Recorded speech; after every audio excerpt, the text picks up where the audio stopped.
I went to the library but lost my V-card. The library was in the middle of the city, where the smell of old paper and leather was thick in the air. It stood like a silent guardian. The grand building, which was lit by old lights, was a safe place for night owls and book lovers who wanted to find comfort in old books. In the shadows, Arden Hale moved like a ghost, her inked sleeves partially hidden by a cashmere cardigan. She traced the edges of first-edition books with her fingers like they were the strings of a beloved instrument. The dim light seemed to soak into her eyes, which were like burning pools of dark chocolate. This showed how much she loved the things from the past. Rowan Vega, with her cropped leather jacket and silver nose ring, was a stark contrast to the hushed atmosphere. She leaned against a pillar, her grin promising trouble, as she watched Arden with an intensity that was both admiring and challenging.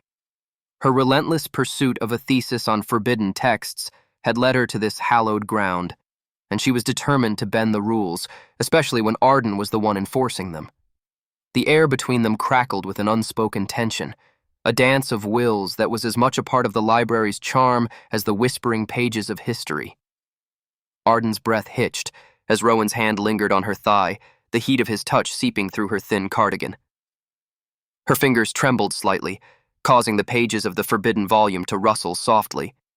The book was a prize, a temptation that had drawn them both to this precarious perch. Arden's eyes flicked to Rowan's, meeting his gaze with a mix of surprise and something more, an ember of desire that had been smoldering since Rowan first challenged her rules. Rowan's grin softened, his eyes never leaving Arden's as he slowly withdrew his hand.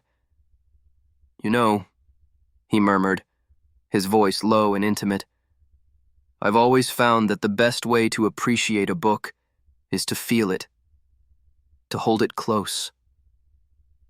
His hand reached up, cupping Arden's cheek, his thumb tracing the curve of her jaw. Arden's heart pounded in her chest, her body betraying her with a shiver as his touch ignited a fire within her. She leaned into his hand, her eyes fluttering closed for a moment before she opened them again, her breath hitching as she whispered, "Careful, Rowan. This is forbidden territory." Part 2. If video gets 100 likes,